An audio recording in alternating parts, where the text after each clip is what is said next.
The Empty Boat. A lesson on the ego and letting go. One quiet morning, as a light mist still lingered over the river, a man rowed his boat across the wide waters. He felt the serenity of nature, listened to the gentle lapping of the water against the boat, and his heart was at peace. Suddenly, from a distance, another boat was drifting towards him. At first, he paid no attention, assuming that the person in the other boat would steer away. But as the boat came closer without changing direction, he began to feel uneasy. He shouted out a warning. "Hey, be careful! Steer away!" But there was no response. The boat kept coming and finally crashed into his. Anger flared within him. Frustrated, he thought, "Who is this careless person? Don't they know how to navigate?" But when he looked closely, he realized the boat was completely empty. There was no one inside. It was merely an abandoned boat, carried away by the wind and current. In that moment, his anger instantly dissolved. He could not be angry at an empty boat. There was no one to blame. Then, a profound realization struck him. When he believed that someone was steering the boat, he had felt wronged, disrespected, and had reacted with frustration. But once he understood that the boat was empty, his anger vanished. The source of his frustration was not the boat itself, but his own mind.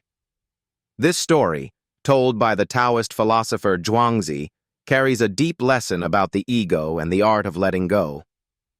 In life, when we encounter words or actions that hurt us, we often react with anger and resentment because we feel personally attacked or treated unfairly. But if we see ourselves as an empty boat, free from ego, unattached to our sense of self, then no matter what others say or do, we can remain at peace. When there is no self to be offended, there is no one to hold grudges against. When we let go of our attachments to status, pride, and the need to be right, we free ourselves from the turmoil of external circumstances. Life then becomes as effortless as a boat drifting along the water, unburdened, unshackled, and at peace. So if someone hurts you, try to see them as an empty boat, drifting along the currents of fate, shaped by circumstances and guided by their own ignorance. When you no longer cling to your ego, when you stop allowing others' words and actions to disturb your inner peace, you will discover true freedom and serenity. Non-attachment 2. The Monk and the Tiger. Once upon a time, in a quiet mountain monastery nestled deep in the forest, there lived a wise and peaceful monk. Every day, he would take long walks through the surrounding woods, meditating on the beauty of nature and the teachings of the Buddha. He found great peace in the solitude of the forest, where he could connect deeply with the present moment and the world around him one day. During his walk along a narrow mountain path, the monk suddenly heard a loud, frightening sound. A tiger's roar echoed through the trees. He froze for a moment, his heart pounding, and when he turned, he saw a large, fierce tiger charging toward him through the thick forest underbrush. The tiger's eyes were locked on him, and its powerful body moved with terrifying speed. The monk's first instinct was to run, and he did. He sprinted down the path, his robes billowing behind him as the tiger drew closer and closer, desperate to escape. He saw a vine hanging down the side of a cliff. Without hesitation, he grabbed the vine and began to climb down, hoping to find safety below as he descended the cliff. Clinging tightly to the vine, he looked down, and his heart sank below him. Another tiger was pacing at the bottom of the cliff, waiting for him to fall. He was trapped. There was no way up and no way down. The monk paused, dangling from the vine with one tiger above and another below. His situation seemed hopeless. But as he hung there suspended between the two tigers, something caught his eye, growing out of the cliff's side. Just within reach was a small, wild strawberry plant. On the plant was a single ripe red strawberry. In that moment, the monk stopped thinking about the tigers, his fear, and his predicable. Instead, he reached out with one hand, carefully plucked the strawberry, and put it into his mouth. He bit into the fruit, savoring its sweetness. The taste was exquisite for that brief moment. All that existed was the joy of the strawberry's flavor, sweet, fresh, and perfect. Despite the danger surrounding him, the monk found peace in that single mindful moment. He had accepted that he couldn't change his circumstances, but he could still fully experience the present. The monk smiled, knowing that this fleeting taste of sweetness was a reminder of life's beauty, even in the most precarious of situations. The story of the monk and the tiger teaches a profound lesson about mindfulness and being present in the moment. Life often places us in challenging and seemingly impossible situations, much like the monk being trapped between two tigers.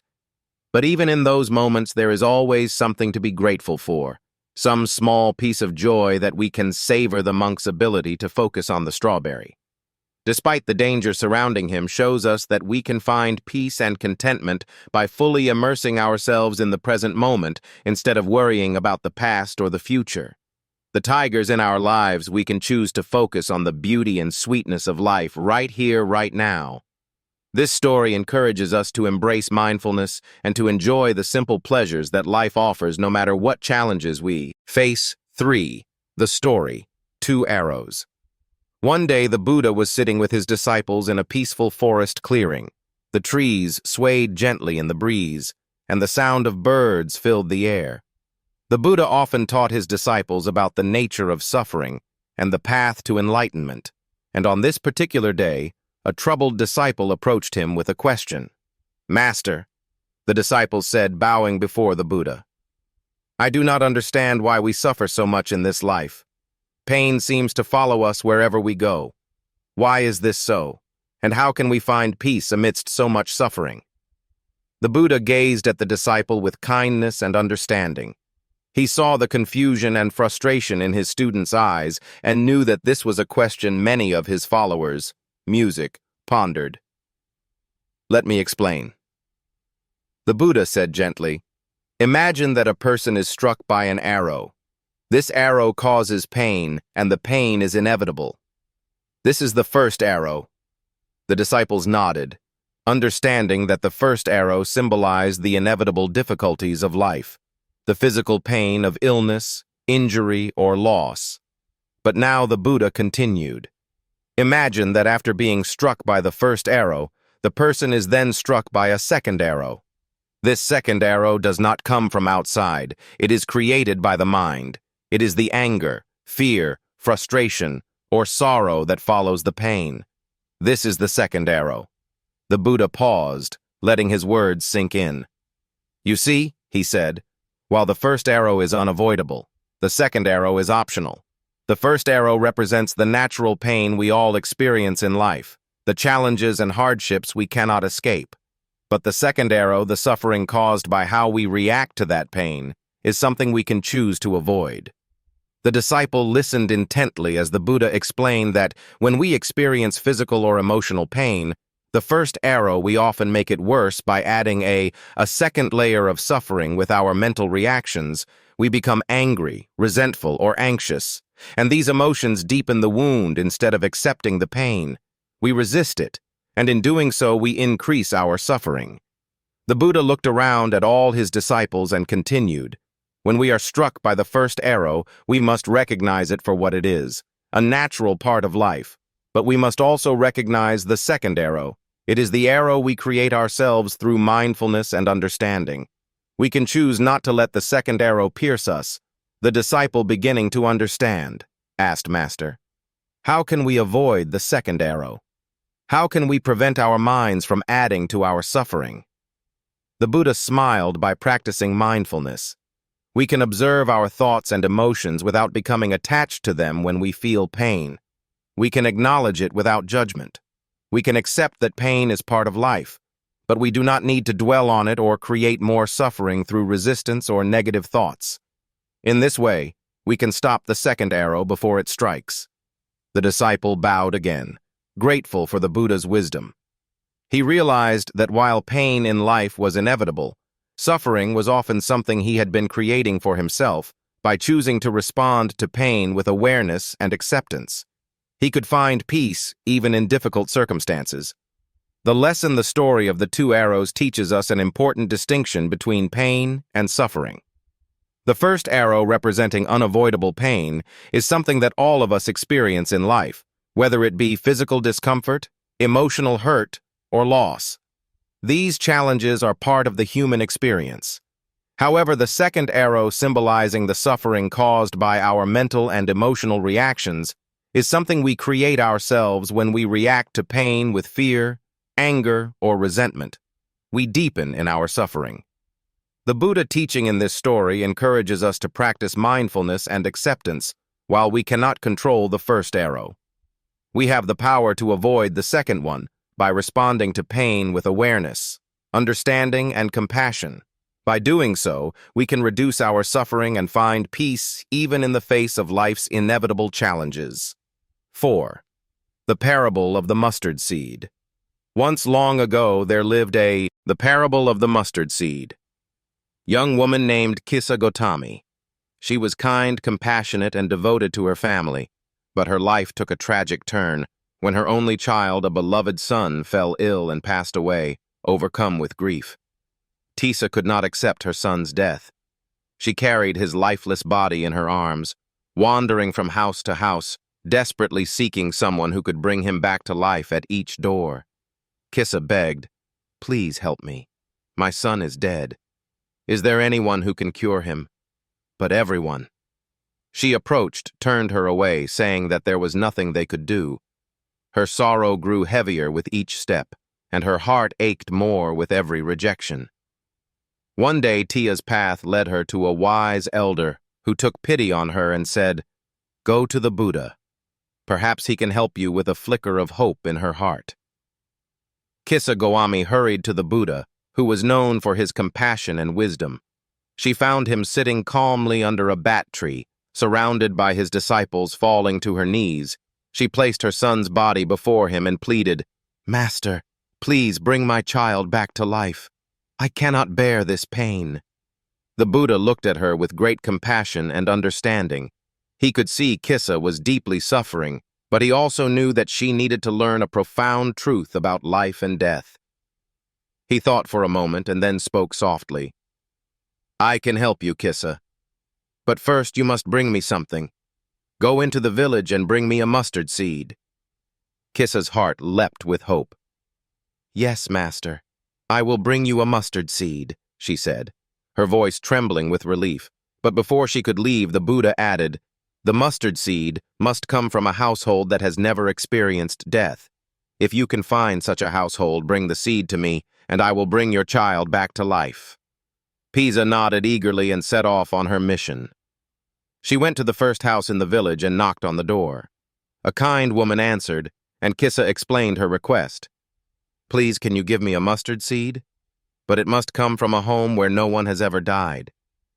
The woman looked at Kissa with sad eyes and said, "I am sorry, but my husband passed away last year." Kissa thanked her and moved on to the next house again.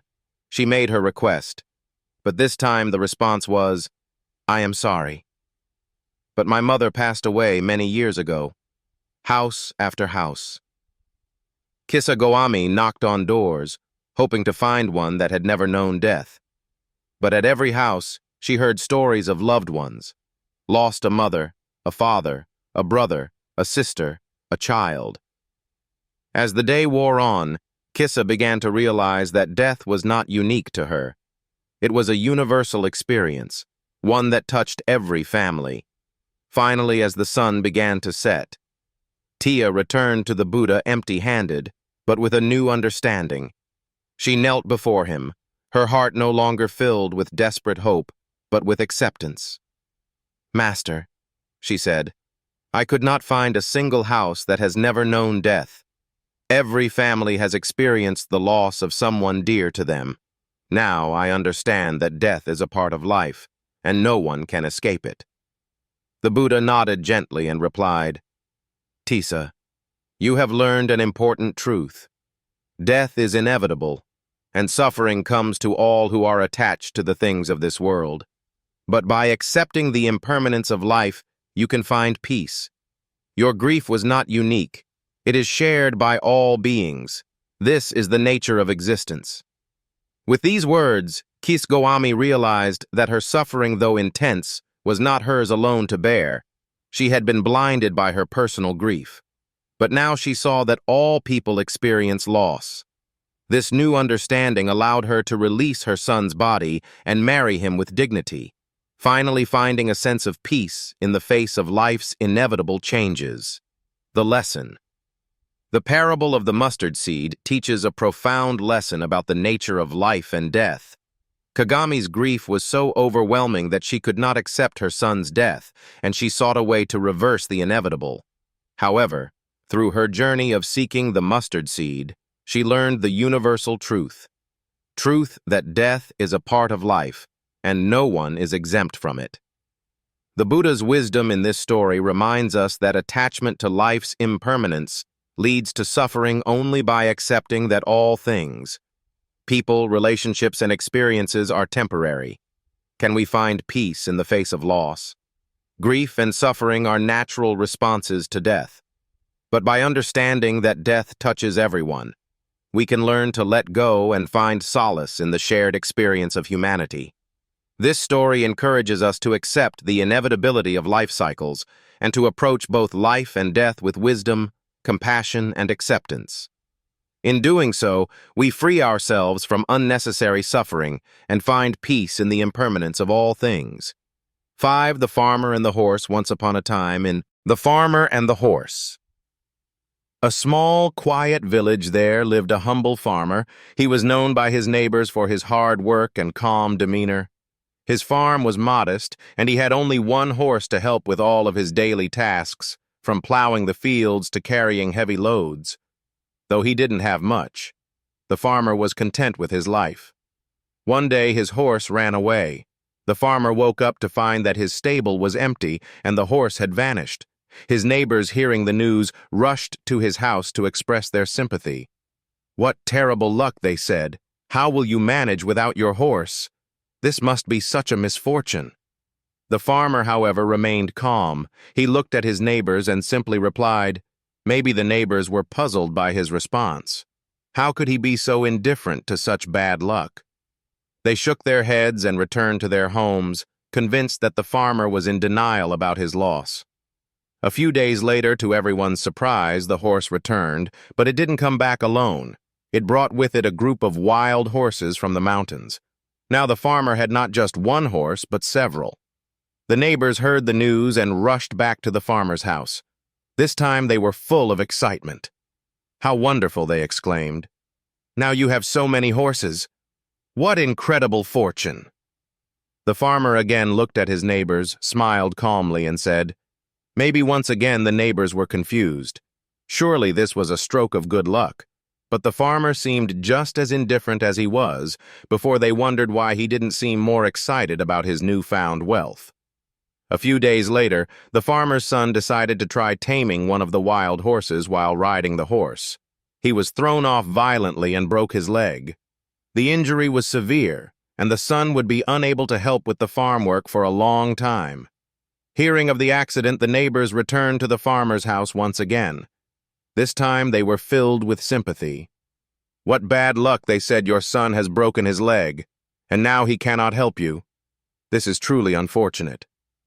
As before, the farmer responded with his usual calmness. Maybe, he said, the neighbors were now thoroughly baffled by the farmer every time something significant happened, whether it seemed good or bad. He gave the same nonchalant response. They couldn't understand why he wouldn't react more strongly to the events in his life. A few weeks later, the country was thrown into turmoil. A war broke out and soldiers came to the village to draft all the young men into the army. Many of the village's sons were taken away to fight in the war, but because the farmer's son had a broken leg, he was not drafted and stayed home with his father. Once again, the neighbors visited the farmer. "How fortunate you are," they said. "Because of your son's injury, he was spared from the war. What amazing luck." And once again the farmer replied, "Maybe the lesson." The story of the farmer and the course teaches a profound lesson about the nature of events in life and how we perceive them. What seems like misfortune may turn out to be a blessing, and what appears to be good luck may lead to unexpected difficulties. The farmer's calm and measured response maybe reflects his understanding that life is unpredictable and it is impossible to judge events as good or bad in the moment. The farmer's with wisdom lies in his ability to stay detached from the outcomes of life's events. He neither celebrates nor despairs because he understands that circumstances are constantly changing. What may seem like a blessing today could bring challenges tomorrow, and what feels like a loss today may lead to unforeseen benefits in the future. This story encourages us to approach life with acceptance and non-attachment, instead of getting caught up in labeling events as good or bad. We can maintain a balanced perspective, knowing that life's twists and turns are often beyond our control. By doing so, we can find peace and equanimity regardless of the circumstances we face. In the end, the story reminds us that the future is uncertain and only time will reveal the full impact of any event. The farmer's attitude teaches us to embrace life's ups and downs with grace and patience, accepting whatever comes with an open heart and mind. 6. The Buddha and the Angry Man. The Buddha and the Angry Man. Once upon a time, while the Buddha was teaching a group of disciples in a peaceful forest, a man approached him with anger burning in his eyes. The man had heard about the Buddha's wisdom and teachings, but he felt threatened by the Buddha's influence over others, filled with jealousy and resentment. He decided to confront the Buddha and insult him in front of his followers as the Buddha sat calmly under the shade of a bod tree. The man stormed up to him and began hurling insults. "You are nothing but a fraud," the man shouted. "Who do you think you are? You may pretend to be wise and enlightened, but you're just deceiving people." The Buddha remained completely calm and unbothered by the man's harsh words. His expression didn't change, and he didn't respond to the man's anger. Seeing the Buddha's lack of reaction only made the man angrier. He shouted even louder. "How can you just sit there acting like you're above everyone else? Do you think you're better than me? I refuse to respect someone like you." Despite the man's fury, the Buddha stayed silent and serene, simply watching him with compassion. Finally, after several minutes of shouting, the man grew exhausted. He had expected to provoke a response, but the Buddha's peaceful demeanor confused him after catching his breath. The man demanded, "Why won't you say anything? Why won't you defend yourself? Don't you care what I think of you?" The Buddha looked at him with kindness and finally spoke, his voice soft and calm. "Tell me," the Buddha asked gently, "if someone offers you a gift and you decline to accept it, to whom does the gift belong?" The man, puzzled by the question, thought for a moment before responding. "It would still belong to the person who offered it. If I don't take it, the gift remains theirs." The Buddha nodded exactly.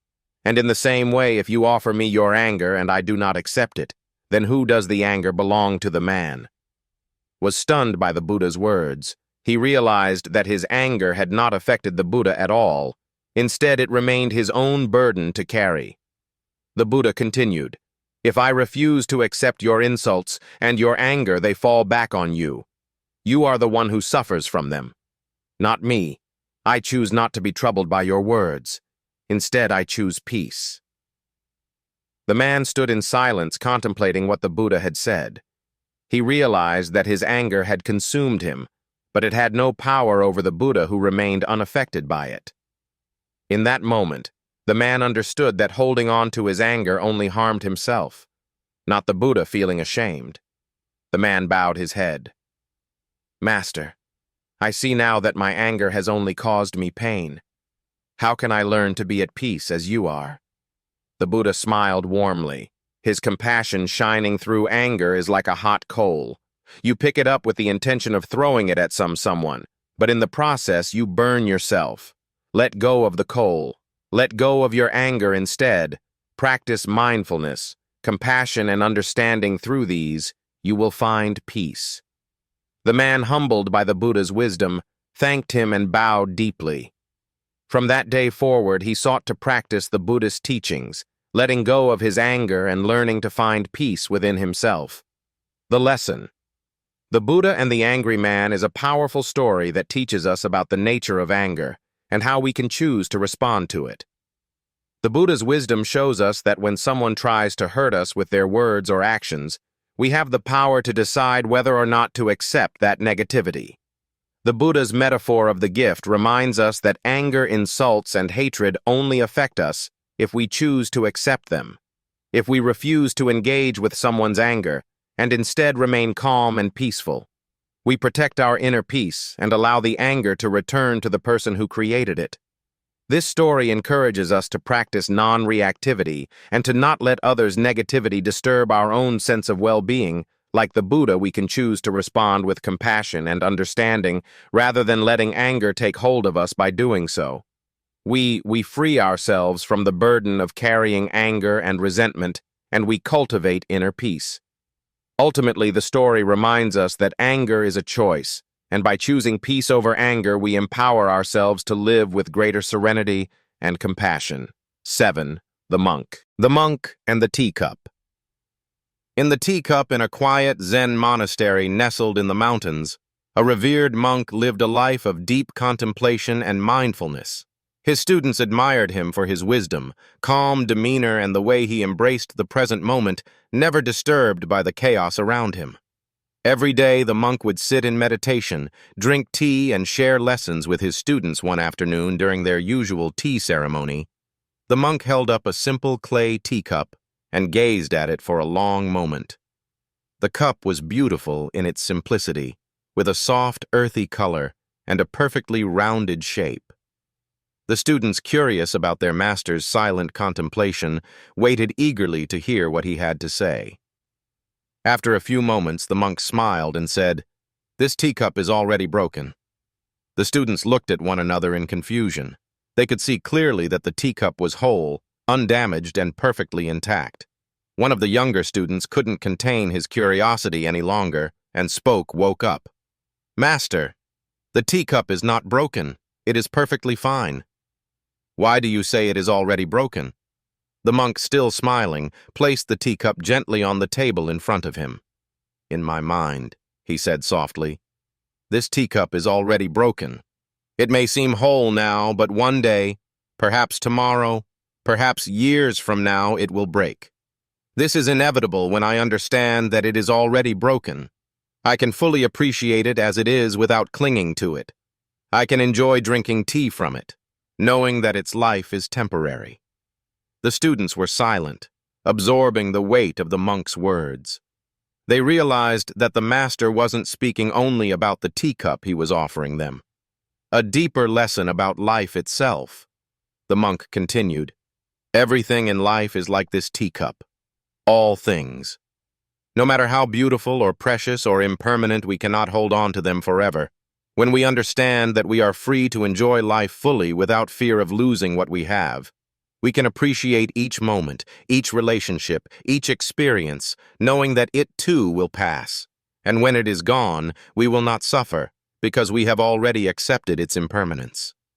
One of the older students nodded thoughtfully and said, "Master, does this mean we should not love or care for things because they will one day be gone?" The monk shook his head gently. "No, it means the opposite. When we accept the impermanence of all things, we can love them more deeply because we are not holding on out of fear of loss. We love and appreciate them for what they are in this moment. We understand that they are part of the natural flow of life. In this way, we can live with a peaceful heart, unburdened by the attachment to things that are bound to change." The students, now enlightened by the monk's lesson, sat in silent meditation, contemplating the truth of his words. They realized that the teacup was a metaphor for their own lives, their relationships, and everything they held dear, by accepting that everything they cherished was already broken. They could live with greater freedom and inner peace from that day forward. Whenever the students sat down for tea, they would remember the monk's lesson. They would hold their teacups with a sense of mindfulness, appreciating each sip and each moment, knowing that life's beauty comes from its fleeting nature. And when things inevitably changed or were lost, they were prepared, their hearts open to the ebb and flow of existence. The lesson, The Monk in the Teacup, teaches a profound lesson about impermanence and non-attachment. The monk's declaration that the teacup is already broken reflects the inevitable truth that all things in life are temporary. By accepting this fact, we free ourselves from the pain of attachment and learn to live in the present moment. This story encourages us to appreciate life's moments, relationships, and possessions without clinging to them out of fear of loss. When we embrace the impermanence of all things, we can love more deeply and live with greater peace, knowing that change is a natural part of life. The story also shows us that non-attachment does not mean detachment from love or experience. Instead, it allows us to engage fully with life without being weighed down by the fear of loss. It teaches us to hold things like to enjoy them fully in the moment, and to let them go when the time comes. Ultimately, the monk in the teacup invites us to cultivate a peaceful heart by accepting the truth of impermanence and learning to cherish the present with grace and mindfulness. 8. The Buddha. The Buddha and the robe. And the robe in ancient India during the time when the Buddha traveled across villages and towns to spread his teachings, he often attracted a large number of followers. Many of them were moved by his wisdom and left their homes to become monks and disciples. Under his guidance one day, while staying in a small village, a wealthy merchant heard about the Buddha's presence and decided to visit him. He was deeply inspired by the Buddha's teachings and wanted to offer him a gift as a token of his respect. The merchant brought a beautifully woven, luxurious robe made of the finest silk, richly adorned with intricate patterns. The merchant approached the Buddha, bowed respectfully, and presented the robe with reverence. "Lord Buddha, I wish to offer you this robe as a sign of my gratitude for your teachings," he said.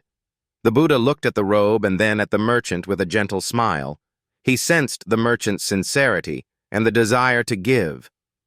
However, the Buddha lived a life of simplicity and was not interested in material wealth or luxuries. His needs were few, and he taught his followers to live in simplicity as well. "Thank you for your kind gesture," the Buddha said, "but I cannot accept this robe. It is far too extravagant for a simple monk like me. I am content with the robe I already wear." The merchant was surprised by the Buddha's response. "But Lord Buddha, I offer this robe out of respect for you. Surely you deserve the best that I can give." The Buddha, still smiling, replied, "If you truly wish to honor me, there is another way you can use this gift. Take this robe and offer it to someone who is truly in need, someone who lacks even the basic clothing to cover themselves that would bring greater merit and joy."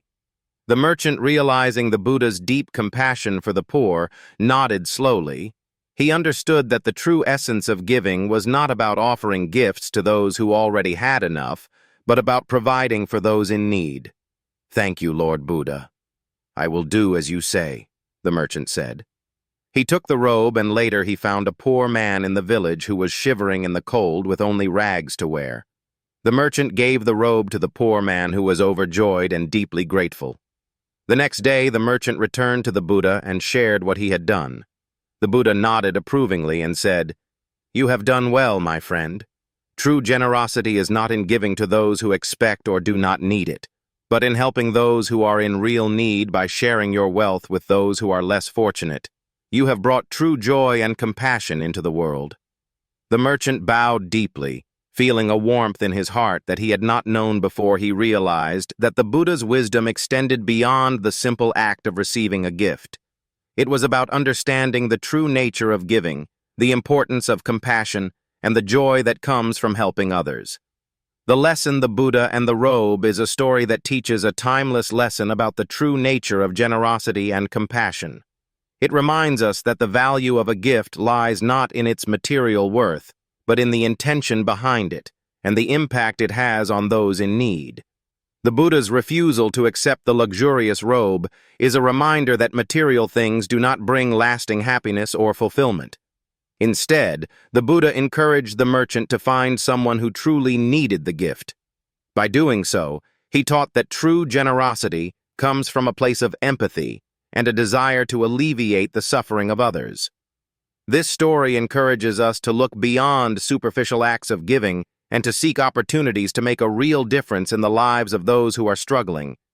It shows that acts of kindness, when directed toward those who need them most, can bring greater joy and a sense of purpose. In the end, the Buddha and the robe is a reminder that the essence of compassion lies in understanding the needs of others and responding to those needs with an open heart.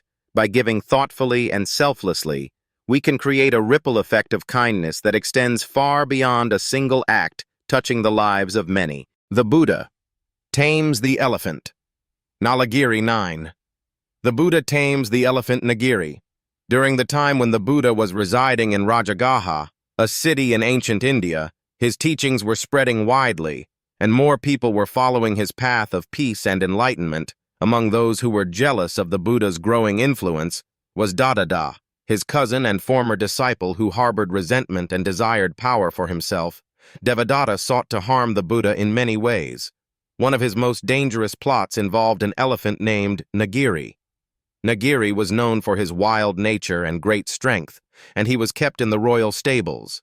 Deodatta went to the elephant keepers and persuaded them to release Nagiri into the streets when the Buddha was passing by, hoping that the wild elephant would trample and kill him. The day came when the Buddha was walking through the city with his disciples, teaching and spreading his message of compassion. David's men released Nagiri, and the furious elephant charged through the streets, causing panic and terror among the people. The villagers ran in fear, and even the Buddha's disciples urged him to take shelter. But the Buddha remained calm and continued walking toward Nagiri with a serene and fearless demeanor as Nagiri charged toward him. The Buddha stood still, emanating a powerful aura of loving kindness, metta, and compassion. He raised his hand in a gentle gesture of peace, focusing his mind on the deep compassion he felt for all beings, including the frightened and angry elephant. The Buddha's presence was filled with such calm and kindness that it had a profound effect on the raging animal. When Nagiri came close to the Buddha, he suddenly stopped. The fierce anger in the elephant's eyes faded, replaced by a sense of calm. He bowed his head before the Buddha, who then gently stroked Air's head, speaking softly to him with compassion. The wild elephant knelt at the Buddha's feet, completely tamed and peaceful. Witnessing this miraculous event, the people of Rajagaha were astonished. They marveled at the Buddha's ability to turn a violent elephant into a gentle creature through the power of love and compassion alone. Even Dead's followers were humbled by this act and began to question their loyal eye to him. After the encounter, the Buddha explained to his disciples and the people that loving kindness is a powerful force that can transform even the most aggressive beings. He taught that when we cultivate compassion within ourselves, we can overcome anger and hatred, just as he did with Nagiri. The Buddha's teachings help the people understand the importance of maintaining inner peace and compassion even in the face of hostility. The lesson this story emphasizes the power of love and compassion in overcoming aggression and fear. The Buddha's ability to calm Nagiri shows that true strength lies in a peaceful heart, capable of transforming even the most difficult situations. It teaches us that when faced with anger or violence, responding with compassion can create harmony and understanding, bringing peace not only to others, but also to ourselves. The story of the Buddha and Nagi inspires us to face challenges calmly and with a loving mind, helping us cultivate patience and understanding, which can relax and soothe the mind. 10. The parable of the raft. One day the Buddha was teaching his disciples about the nature of his teachings, the Dharma, and the importance of using it wisely. He used a simple yet profound parable to illustrate how his teachings should be understood. The Buddha began by describing a man who found himself on the shore of a river. The river was deep, wide, and filled with dangerous currents, and the other side was peaceful and free of danger. This man wanted to cross the river to reach safety, but there was no bridge or boat in sight, so he decided to gather some logs, branches, and leaves and tied them together to construct a raft, using his strength and effort. He paddled across the river on this makeshift raft, eventually reaching the safety of the opposite shore. Once on the other side, the man thought to himself, This raft has served me well. It helped me cross the river and reach safety. Now, should I carry this raft on my back and continue my journey, or should I leave it behind? Mind recognizing that it has fulfilled its purpose? The Buddha paused and asked his disciples, "What do you think, monks, should the man carry the raft with him after he has crossed the river, or should he let it go?" The disciples replied, "He should leave the raft behind, venerable sir. It is no longer needed, as it has served its purpose." The Buddha smiled and continued, "In the same way, monks. I have taught you the Dharma, which is like a raft. It is useful for crossing over the river of suffering and ignorance. But once you have crossed over, you should let go of the Dharma, not cling to it or become attached to it. The teachings are meant to be tools for liberation, not objects of attachment," he further explained, "just as the man does not carry the raft with him. Once he has crossed the river, you too should not cling to my teachings rigidly. Use them to reach enlightenment and freedom from suffering, and then be willing to let go of even those teachings. Holding on to them after they have served their purpose can become a burden, just as carrying the raft would be lesson. The parable of the raft teaches us that the teachings of the Buddha or any spiritual guidance are like a raft that helps us cross from the turbulent waters of suffering to the peaceful shores of enlightenment. They are tools, not ends in themselves. Once we have achieved inner peace and understanding, we must let go of rigid attachment to those teachings, remaining open and free. This story encourages us to practice flexibility, avoid dogmatism, and understand the true purpose of spiritual teachings. It reminds us that wisdom lies in knowing when to use something and when to let it go, helping us maintain a balanced and peaceful mind. Thank you for watching, and may you always carry the peace of these stories. Thank you for watching within your heart. Join our community by liking and subscribing to our channel Buddhist Insight, where ancient wisdom meets modern mindfulness. Discover more stories that soothe the mind, calm the heart, and bring light to your everyday life.